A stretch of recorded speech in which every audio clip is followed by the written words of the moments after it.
The alarm bells rang through the halls of the Galactic Council station.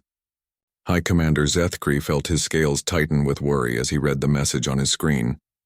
A new species had entered their space. This never meant good things. For 3,000 years, the Galactic Council had ruled over 400 different alien races. They had rules for everything. Rules for trade, rules for war, and most important of all, rules for meeting new species. These rules kept peace in the galaxy. They made sure everyone knew their place. The new species called themselves humans. They came from a small blue planet in what they called the Sol system. The Council had never heard of them before. This was strange because the Council's deep space sensors watched everything. How had these humans built starships without anyone noticing? Send them the standard first contact package, Zethkri told his assistant. The package contained simple instructions. New species must send only one representative. That representative must come alone. They must bring gifts to show respect. Most important of all, they must bow before the Council and accept their place as a junior member of galactic society. 3 days later, the human ship arrived at Kepler 7th, the neutral station where all first meetings happened. Zethkri watched through the security cameras as the ship docked. It was smaller than most warships, but bigger than a simple transport. The design looked strange. Where most alien ships were smooth and curved, this one had sharp angles and lots of small details. The airlock opened and Zethkri's jaw dropped. Instead of one representative, 12 humans walked out. They wore matching blue uniforms, but each had different symbols on their shoulders. At the front walked a woman with short dark hair and confident eyes. She looked around the docking bay like she owned it. "This is wrong," whispered Kethvar, the Council's chief xenobiologist. His tentacles twisted with nervousness. They were supposed to send one person, one. The woman in front stepped up to the greeting committee. Protocol demanded that she bow and wait for permission to speak. Instead, she held out her hand toward Zethkri and smiled. "High Commander," she said in perfectly clear galactic standard language. "I'm Elena Vasquez, Admiral of the Earth Defense Fleet and Ambassador for the United Nations of Earth. It's good to meet you." Zethkri stared at the outstretched hand. In 3,000 years of first contact meetings, no new species had ever tried to shake hands with a High Commander. They always bowed, always. You are supposed to bow," he managed to say. Elena's smile didn't change. "With respect, Commander, we don't bow to anyone. We're here as equals, representing our planet and our people. We're hoping to join the galactic community as partners, not subjects." The other council members looked at each other in shock. Kethvar made quick notes on his datapad. This was completely outside all their experience. "Perhaps there was a translation error," said Council Member Vorth, a tall gray alien with large black eyes. "Surely you understand that new species must show proper respect to the established order." One of the other humans stepped forward. He was older, with white hair and kind eyes. "I'm Dr. James Chen, representing the Asian Coalition. We understand your traditions, but humans have our own ways. Where we come from, respect is earned, not demanded." Another human joined them. She was younger, with red hair and freckles. "Sarah O'Brien, speaking for the European Federation. We've studied your history and your laws. We're impressed by the peace you've maintained, but we think there might be room for improvement." Zethkri felt a strange sensation in his stomach. Fear, excitement?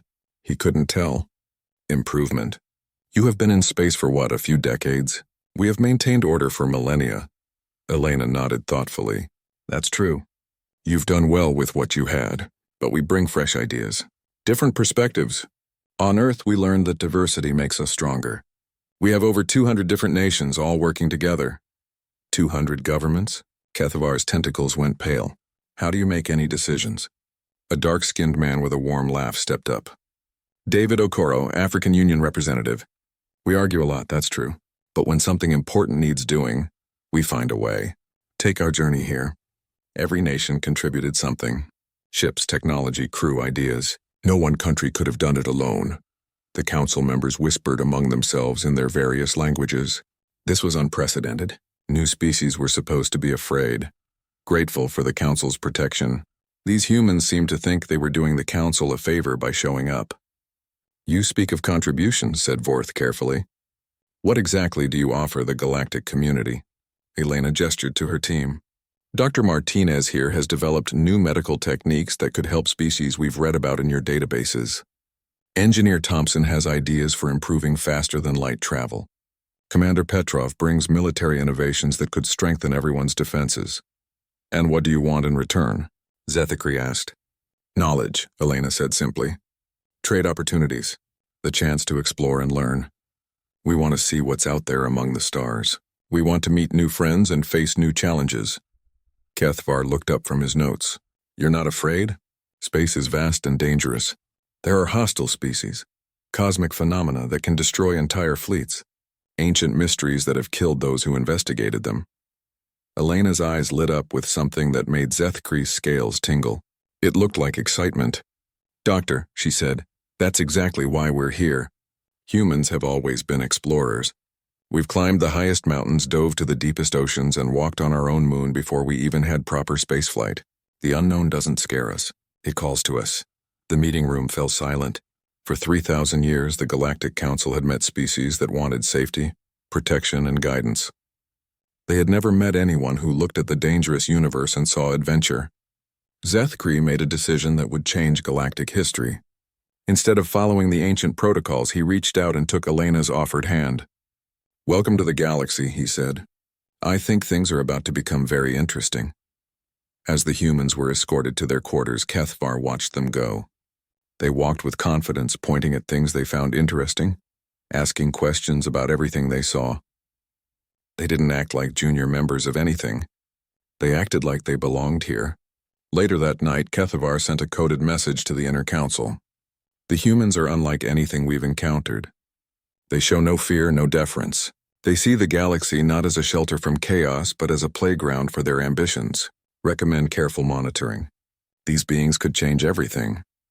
In their quarters, Elena looked out at the stars through the station's viewing port. Her team gathered around her, all of them sharing the same expression of wonder and determination. So, said Dr. Chen, what do you think? Elena smiled the same confident smile she'd worn during the meeting. I think we just opened a door that can never be closed. The galaxy's about to learn what humans can do when we put our minds to it. Outside the window, 1,000,000 stars waited, and for the first time in galactic history, someone was looking back at them with eagerness instead of fear. 6 months after first contact, the Galactic Council was getting reports that made no sense. Kethvar read them again, checking his translation software 3 times. The numbers had to be wrong. Impossible, he muttered, his tentacles twitching with confusion. They can't be doing this. The first report came from the Kepler 442 system. It was a dead system with 5 planets, all completely uninhabitable. The second planet was a ball of acid and fire. The Council had marked it as useful only for mining dangerous materials. Now the report said humans had built a city there. Not a small research station, a city with 3 million people. Kethvar called up the survey data on his screen. Kepler 442b had surface temperatures of 800 degrees. The atmosphere was mostly sulfur dioxide and acid vapor. The pressure was 90 times higher than most species could survive. The Council's best environmental suits lasted maybe 6 hours there before melting. His communication device buzzed. High Commander Zethkri appeared on the screen, his scales darker than usual with worry. Have you seen the reports from the human expansion zones? Zethkri asked.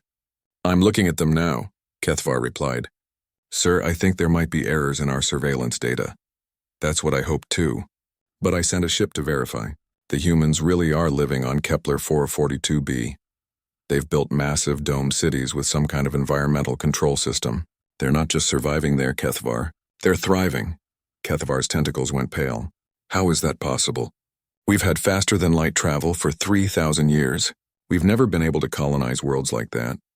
It gets worse, Zethkri said. Show me what you have on TRAPPIST-1E. Kethvar pulled up the file and felt his stomach drop. TRAPPIST-1 was an ocean world with no land masses. The water was filled with aggressive sea creatures that attacked anything they sensed. The Aquatic Federation had tried to establish a colony there 50 years ago. Half their colonists were eaten in the first week. The humans have 3 cities underwater, Zethkri continued. Underwater, Kethvar. They're living on the ocean floor in massive glass domes. According to our sensors, they're not just hiding from the sea creatures. They're farming them. Farming them? Kethvar's voice came out as a squeak. The creatures that killed half the Aquatic Federation's best warriors. Humans are raising them like livestock. Before Kethvar could respond, his assistant rushed in with another data pad. Sir, you need to see this immediately. The new report was from Thanatos 9.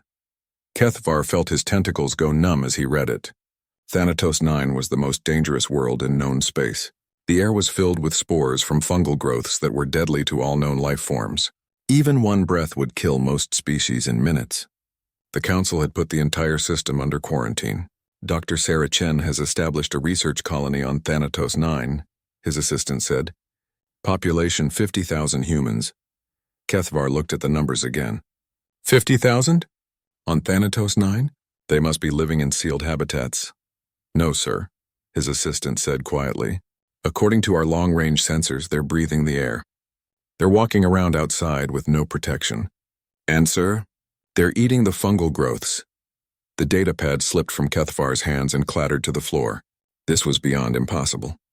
This was madness. Get me a direct communication link to Dr. Chen, he ordered. I need to speak with her immediately. 20 minutes later, Dr. Sarah Chen's image appeared on his screen. She stood in what looked like a garden, but instead of normal plants, massive mushroom-like growth surrounded her. She was wearing simple clothes with no environmental protection. Behind her, human children were playing among the deadly spores.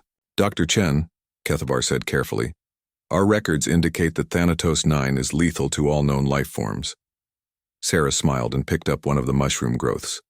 It was lethal to us too at first. We lost 12 people in the first month. But humans are good at adapting. We studied the spores, learned how they worked, and developed immunity treatments. Immunity treatments? In 1 month? Well, it helped that Dr. Martinez had experience with fungal diseases from Earth, and Dr. Patel understood how to modify our immune systems. We basically taught our bodies to process the spores as nutrients instead of toxins. Kethvar stared at her. You modified your immune systems? Sure. It wasn't that hard once we understood the chemistry. Now the spores actually make us healthier. They're full of proteins we can't get anywhere else. The children born here are stronger and smarter than baseline humans. Behind Sarah, Kethvar could see massive agricultural areas where humans were cultivating the deadly fungi in organized rows. Workers moved between them with no protection, harvesting crops that would kill any other species instantly. Dr. Chen, he said slowly, how many other worlds are you colonizing? Sarah's smile got bigger. As of this morning, we have permanent settlements on 47 different worlds. Another 30 colonies are in the planning stages. We're particularly excited about the one we're starting in the Vega system. Kethvar quickly looked up the Vega system in his database. His tentacles turned completely white. The Vega system is inside a radiation nebula, he said. The cosmic radiation there would cook any living tissue in hours. That's what makes it perfect, Sarah said. The radiation is incredibly dense, which means it's a fantastic energy source. We're building collectors that can power entire civilizations. Plus, the radiation seems to have some interesting effects on human genetics. We think we might be able to use it to extend our lifespans. You're using deadly radiation to extend your lifespans? Dr. Kim figured out how to modify our cellular repair systems to use the radiation as fuel instead of taking damage from it. It's really quite elegant. We're hoping to share the technique with other species once we perfect it. Kethvar ended the call and sat in stunned silence. In 6 months, humans had accomplished things the Galactic Council had deemed impossible for 3,000 years. They weren't just surviving in hostile environments. They were thriving in them, turning dangers into advantages. His assistant brought him more reports. Humans were mining metals from the cores of active volcanoes. They had established research stations inside asteroid fields where the gravitational forces crushed normal ships. They were building solar collectors that operated inside the coronas of stars. Most disturbing of all was the report from the border worlds near hegemony space. Pirates had been raiding those systems for centuries. The Council tolerated it because the pirates kept to the frontier and left the core worlds alone. But humans had started settling in those dangerous border regions. According to the latest intelligence, human merchant ships were not only fighting off pirate attacks, they were winning. Ships that should have been easy prey were destroying pirate vessels with advanced tactics and modified weapons. Some human captains were even hunting pirates actively, turning the predators into prey. Kethvar called an emergency meeting with the Inner Council. Representatives from 12 major species gathered in the secure chamber, all looking confused and worried. Fellow council members, Kethvar began, we face an unprecedented situation. The humans are expanding faster than any species in galactic history. They are colonizing worlds we cannot even visit safely. They are adapting to environments that would kill us instantly. Council Member Vorth leaned forward. Surely they must have limits. No species can survive everywhere. That's what we thought, Kethvar replied. But they keep proving us wrong. Every time we think we've found their limit, they exceed it. They don't see hostile environments as barriers. They see them as challenges to overcome. What do you recommend? Asked Zethkri. Kethvar looked around the room at the gathered representatives. These were the leaders of species that had ruled the galaxy for millennia. They were wise, experienced, and powerful. But for the first time in his long life, he saw something in their eyes he had never seen before. Fear. I recommend we prepare for a galaxy that operates by completely different rules, he said. The humans are not just another species joining our community. They are a force of change that will reshape everything we know. Outside the council chambers on dozens of hostile worlds across the galaxy, human colonies continued to grow. Children played in poisonous gardens, workers harvested energy from deadly radiation, and explorers pushed deeper into regions of space that had been empty for millions of years. The galaxy was becoming humanity's playground, one impossible adaptation at a time. Captain Marcus Webb stood on the bridge of the cargo ship Defiant, watching 3 hegemony pirate vessels approach on his scanner. His crew of 20 humans looked calm and ready. They had been expecting this. Standard pirate protocol, Captain, said his communications officer, Lieutenant Torres. They're demanding we drop our shields and prepare to be boarded. They want our cargo and 20% of our crew as slaves. Marcus smiled coldly. Send them our response. Torres activated the communication system. Hegemony vessels, this is Captain Webb of the merchant ship Defiant. We decline your demands. Suggest you find easier prey elsewhere. The pirate commander's ugly face appeared on the main screen. His species looked like a cross between a lizard and a bear, with too many teeth and small, cruel eyes. Human fool, the pirate snarled. You carry valuable cargo through our territory. You will pay tribute or be destroyed. We have 3 warships. You have 1 merchant vessel. Marcus stood up slowly. Commander, you're making a mistake. Turn around now and we'll forget this happened. The pirate laughed, a harsh sound that made the bridge speakers crackle. The only mistake was yours coming into hegemony space. Prepare to die, human. The communication ended. Marcus turned to his tactical officer. Mr. Kim, status report. 3 light cruisers, Captain. Standard hegemony design. Heavy armor, plasma cannons, boarding pods. They're moving to surround us. And our friends? Kim checked his long-range sensors and grinned. The relentless and determined are in position. Victory is 30 seconds out. Marcus activated his ship's general communication system. All hands, this is the captain. We are about to engage 3 hostile vessels. Remember your training. No mercy for pirates, but protect any crew who surrender. Make humanity proud. The first pirate ship opened fire with plasma cannons that could melt through normal cargo ship armor in seconds. But the Defiant was not a normal cargo ship. Hidden behind fake hull panels were military-grade shields and defensive systems. The plasma blasts scattered harmlessly across their protection. Return fire, Marcus ordered. What the pirates thought was a helpless merchant ship suddenly bristled with weapons. Missile launchers emerged from hidden compartments. Energy cannons unfolded from the cargo bays. Railguns descended from concealed positions along the hull. The Defiant was a Q-ship, a warship disguised as a cargo vessel. It was part of humanity's new strategy for dealing with pirates. Instead of avoiding dangerous space lanes, they had decided to clean them up. The first volley from the Defiant crippled the lead pirate ship. Human weapons were different from anything the pirates had faced. Instead of the straight-line energy beams most species used, human missiles moved in unpredictable patterns, changing direction to avoid defensive fire. Their railguns fired solid projectiles so fast they punched through shields like they weren't there. Second ship is turning to run, reported Kim. Not today, Marcus said. Torres, signal the Relentless.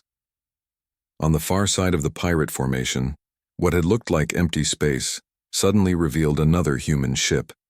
The Relentless had been hiding behind a stealth field, waiting for the perfect moment to strike. It emerged directly behind the fleeing pirate vessel and opened fire at point-blank range. The third pirate ship tried to ram the Defiant, a desperate move that might have worked against other merchant vessels. But Marcus had been expecting it.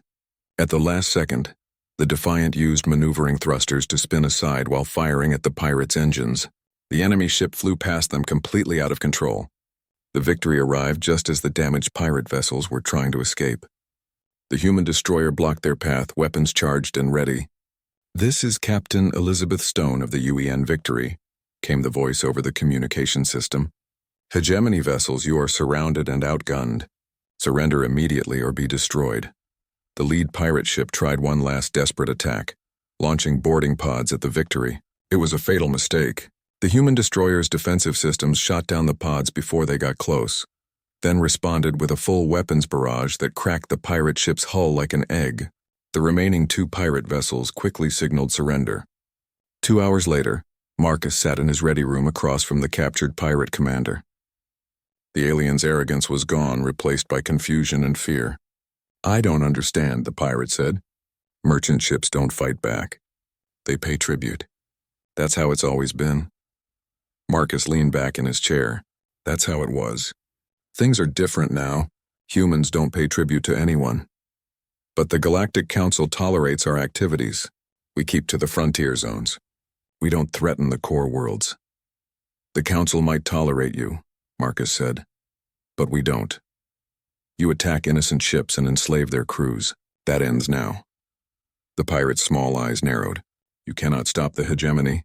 We have hundreds of ships, thousands of warriors. You have destroyed 3 vessels. We will send 30 against you next time." Marcus smiled. "Good. That will save us the trouble of hunting them down individually." Over the next 3 months, the pirate war escalated exactly as the hegemony commander had predicted. They sent larger fleets against human ships. The humans responded by deploying larger fleets of their own. But the results were always the same. Human tactics were unlike anything the galaxy had seen. Where other species fought in predictable patterns, humans used deception, misdirection, and 3-dimensional thinking. They would pretend to retreat, then ambush their pursuers. They coordinated attacks across multiple star systems simultaneously. They used the environment as a weapon, luring pirates into asteroid fields or near unstable stars. Most shocking of all, humans shared information. When one human ship encountered a new pirate tactic, every human vessel in the sector knew about it within hours. The pirates found themselves fighting an enemy that learned from every battle and adapted constantly. The final confrontation came at the Battle of Rigel Station. The hegemony had gathered their entire remaining fleet, over 200 ships, for one massive assault on human shipping lanes. They expected to overwhelm the humans through sheer numbers. Admiral Elena Vasquez, now commanding the human task force, met them with 60 ships. On paper, it should have been a massacre. The pirates outnumbered the humans more than 3 to 1. But the humans had spent months preparing for this moment. They knew exactly where the pirates would attack and when. They had studied every hegemony ship design and identified their weaknesses. Most importantly, they had allies. When the battle began, the pirates found themselves facing not just human ships but vessels from a dozen different species. Merchants who had been terrorized by pirates for centuries had joined the human fleet. Scientists whose research stations had been raided provided intelligence. Even some Galactic Council members had quietly sent ships to help. The Battle of Rigel Station lasted 6 hours. When it ended, the hegemony fleet was destroyed. Some ships surrendered and were captured. Others fled into deep space, never to return. The few survivors spread stories throughout the criminal underworld about the terrifying humans who fought like demons, and showed no mercy to those who preyed on the innocent. In the aftermath, Kethavar studied the battle reports with growing amazement. The humans had not just won a military victory, they had fundamentally changed how war was fought in the galaxy. "They don't fight for territory or resources," he told the Council. "They fight for principles. They believe that might should protect right, not exploit it, and they've convinced others to believe it too." High Commander Zethkri reviewed the casualty reports. "What about their losses?" "Minimal," Kethvar replied. "They lost 3 ships and 47 crew members. But look at this. Every human ship that was damaged stopped to rescue survivors from enemy vessels. They saved over 2,000 pirates who had tried to kill them. They showed mercy to their enemies. More than mercy. They've offered the captured pirates jobs in human mining operations. Full wages, medical care, and eventual citizenship if they prove themselves. They're treating criminals better than most species treat their own citizens." Zethkri was quiet for a long moment. What kind of species shows such kindness to those who would enslave them? Kethavar looked at the final report from Admiral Vasquez. It was brief and to the point. Piracy in human space has been eliminated. Trade routes are now secure.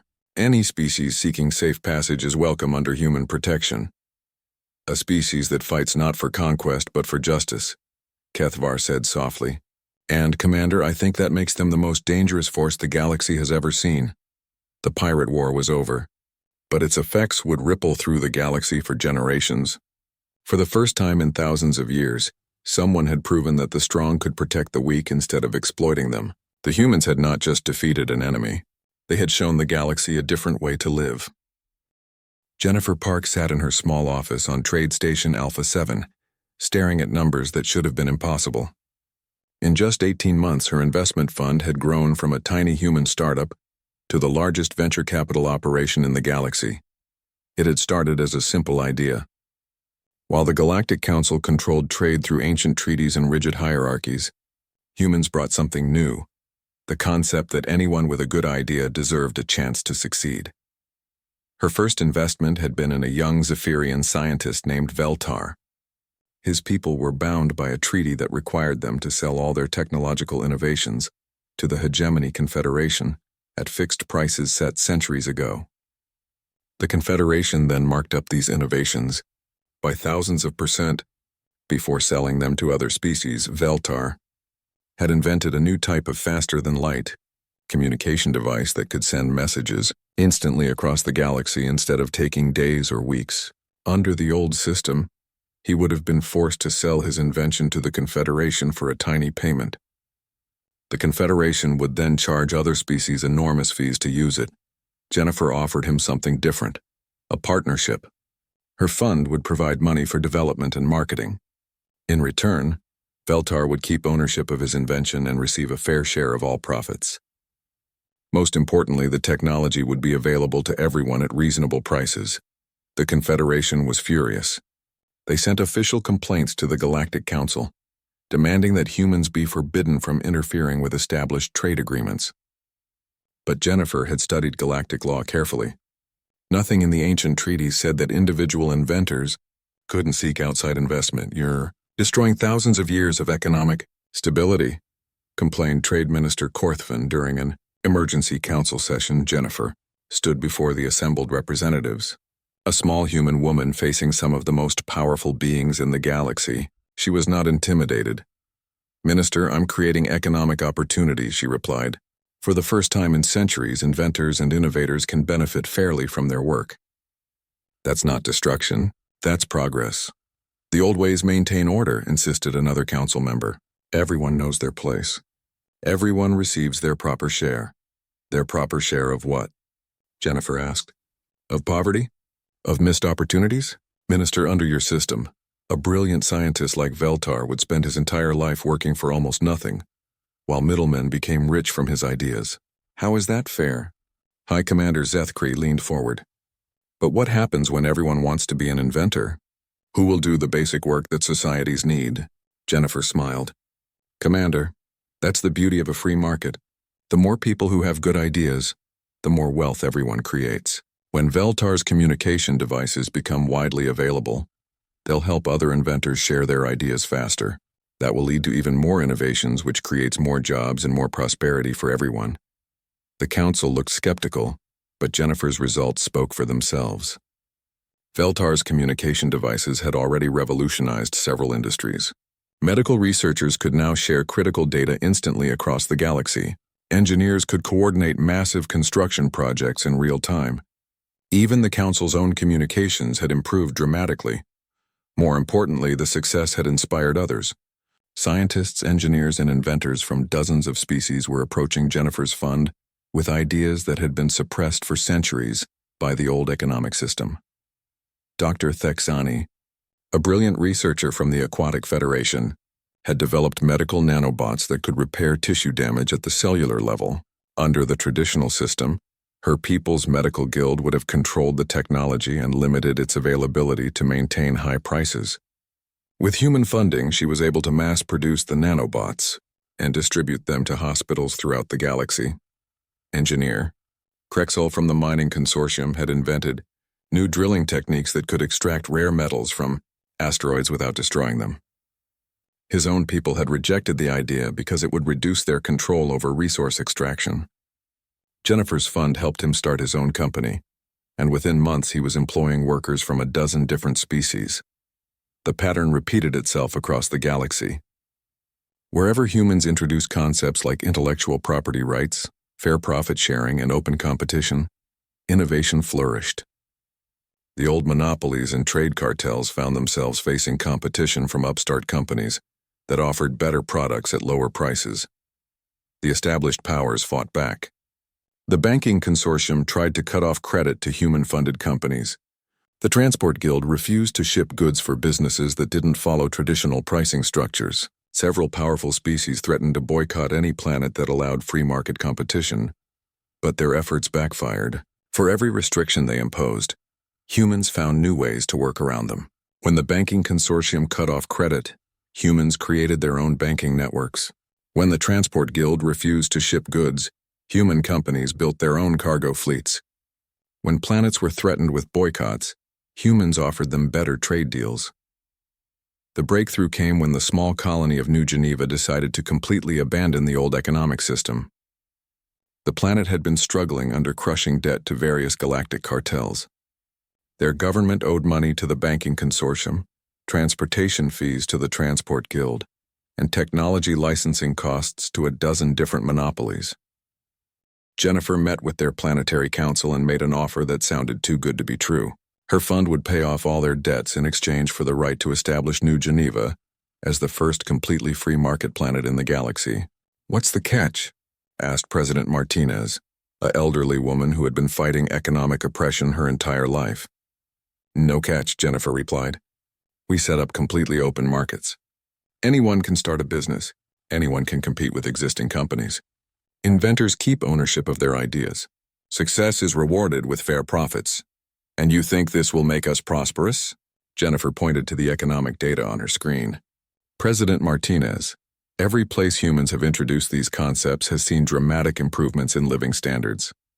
People work harder when they benefit from their efforts. They innovate more when they can profit from their ideas. Competition drives down prices while improving quality. The transformation of New Geneva was remarkable. Within 6 months, the planet went from being heavily in debt to becoming one of the most prosperous worlds in its sector. New businesses opened every day. Unemployment dropped to almost zero. Most importantly, people from other worlds began moving to New Geneva to take advantage of the economic opportunities. The success story spread rapidly. Other planets began demanding similar economic reforms. Workers throughout the galaxy started questioning why they received so little, while their rulers accumulated vast wealth. Inventors began refusing to sell their ideas to the old cartels, instead seeking investment from human funds. The Galactic Council called another emergency session. This time the anger was obvious. Trade Minister Korthvin's face was dark with rage as he addressed Jennifer. "You have created chaos," he declared. "Planets are abandoning treaties that have maintained stability for millennia. Workers are demanding changes to employment systems that have functioned perfectly for thousands of years. You are destroying galactic civilization."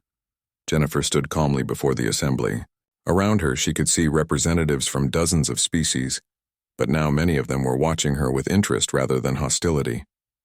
"Minister," she said, "I'm not destroying civilization. I'm helping it evolve.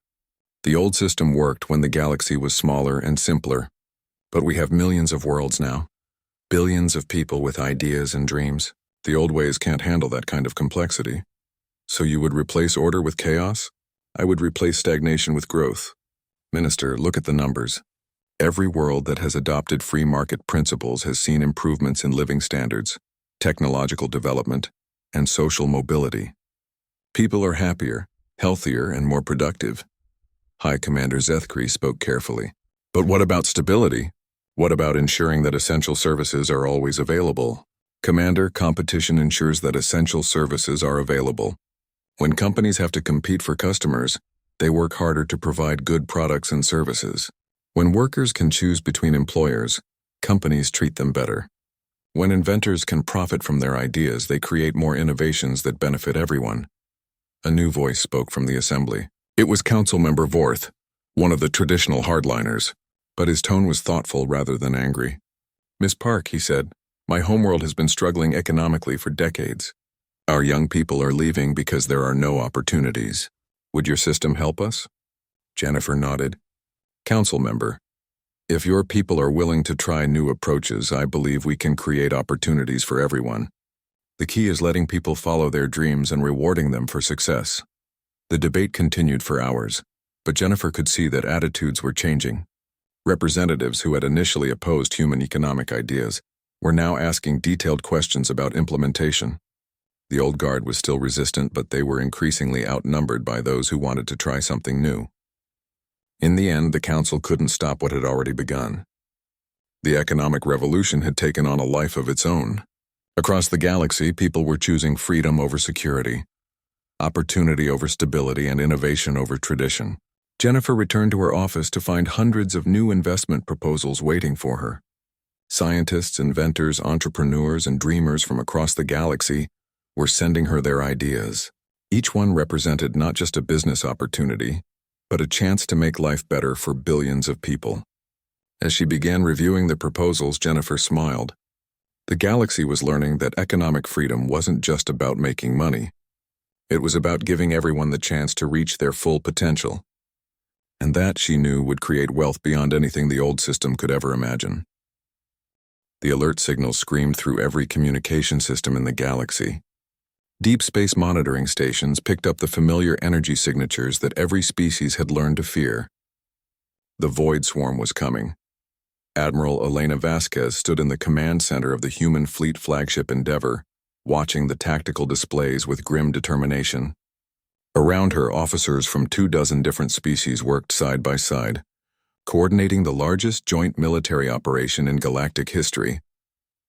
The Void Swarm appeared every few thousand years like a cosmic plague. They came from the dark space between galaxies, creatures of living shadow that consumed everything in their path. Planets, stars, entire solar systems vanished into their hunger. No one knew what they were or where they truly came from. All anyone knew was that when they arrived, civilizations died. For thousands of years, the galaxy had responded the same way. The Galactic Council would order all species to retreat to the heavily fortified core worlds. The outer rim would be abandoned to the swarm. Trillions would die, but the heart of galactic civilization would survive. It was a strategy born of fear and resignation. "Admiral," reported Commander Kim, her human tactical officer, "long-range sensors show the swarm has already consumed the outer spiral colonies. Estimated arrival at the middle rim in 72 hours. Elena nodded grimly. The evacuation fleets were moving as fast as possible, but they couldn't save everyone. Under the old strategy, entire sectors would be written off as acceptable losses, but Elena had a different plan. "Signal all fleet commanders," she ordered. "We proceed with Operation Starlight." High Commander Zethkree's image appeared on the main screen from his command ship. His scales had turned pale with worry. "Admiral Vasquez, the Council has voted. We follow traditional protocols. All military forces are to fall back to defensive positions around the core worlds." "With respect, Commander," Elena replied, "I disagree with that strategy. We're not running from this threat. We're going to eliminate it." The bridge fell silent.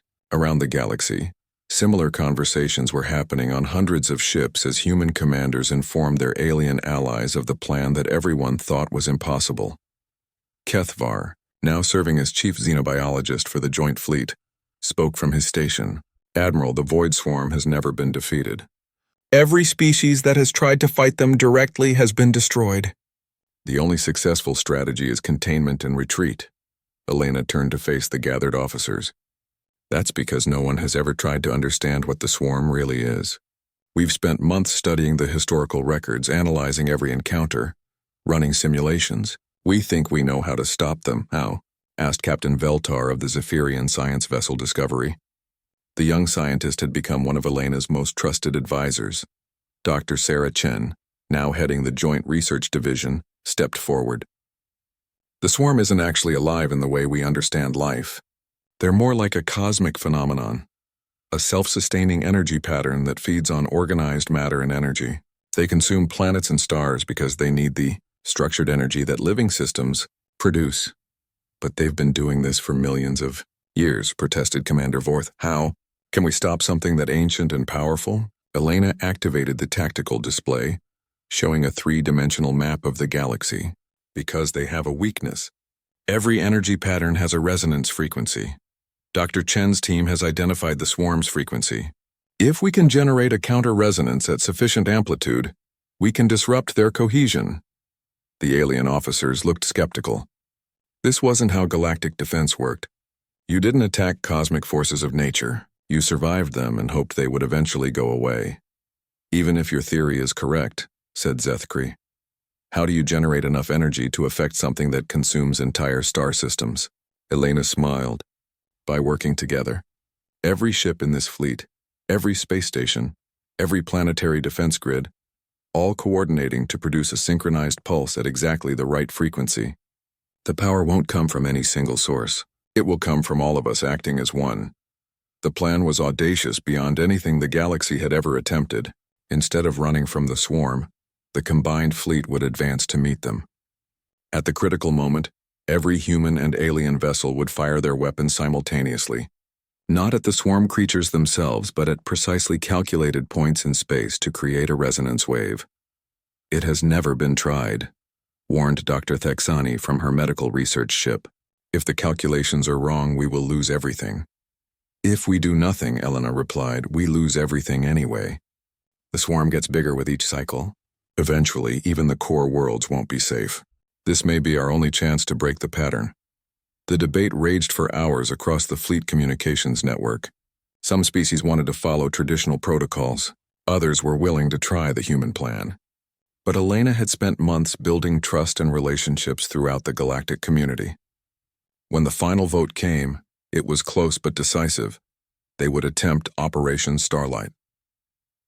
The next 2 days were a frantic rush of preparation. Human engineers worked alongside alien technicians to modify weapon systems for the precise targeting required. Scientists from dozens of species shared data and calculations. Ships that had never worked together before learned to coordinate their movements with split-second timing. Most importantly, the fleet grew larger as word spread. Species that had initially retreated to the core worlds began sending ships back to join the fight. Merchant captains converted their cargo vessels into weapons platforms. Research stations contributed their most powerful sensors and communication arrays. The final confrontation came at the edge of the Kepler Nebula. The void swarm emerged from dark space like a living shadow, a writhing mass of darkness that bent light around itself. Individual creatures the size of starships swam through space, surrounded by smaller forms that moved in perfect coordination. All ships, Elena announced over the fleet communication system. This is Admiral Vasquez. Today we do something that has never been done before. We stand together, human and alien, not as separate species but as one people defending our common home. Trust in your training, trust in your shipmates, and trust in each other. Let's show the universe what we can accomplish when we work as one. The battle began with conventional tactics, as the fleet engaged the swarm's outer formations. Plasma cannons and missile launchers fired continuously, not to destroy the creatures but to drive them into specific positions. The swarm responded as predicted, flowing toward the largest concentrations of ships like a dark tide. Phase 2, Elena ordered. All ships begin the synchronization sequence. Across the fleet, thousands of vessels began aligning their positions according to the precise calculations. Human ships worked alongside Zephyrian science vessels. Aquatic Federation cruisers coordinated with mining consortium heavy haulers, and even former pirates flew in formation with Galactic Council enforcers. 30 seconds to resonance pulse, announced Dr. Chen. All ships report ready. Elena watched the tactical display as the swarm continued its advance. If the plan failed, they would all be consumed in minutes. But she felt no fear, only determination. 10 seconds, Dr. Chen called out.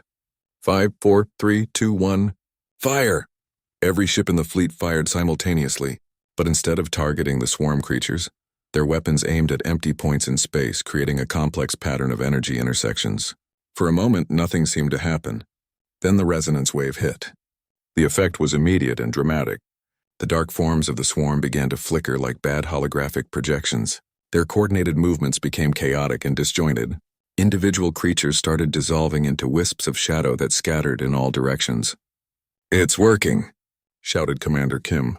"The swarm's cohesion is breaking down." Across the battlefield, the creatures of the Void Swarm were coming apart. Some simply faded away like dissipating smoke.